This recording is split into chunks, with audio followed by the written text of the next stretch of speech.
那么今天带大家认识一下啊，咱们这一款搅拌车啊，就是这个后机罩是带液压的。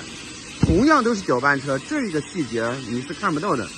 很多厂家啊都是后机罩，你光看到是个后机罩，但是你没有考虑它的实用性，特别是客户在维修保养的时候，这个东西是解决了一个很大的问题。因为这个机罩是特别重，如果2、3个人再掀起来很麻烦。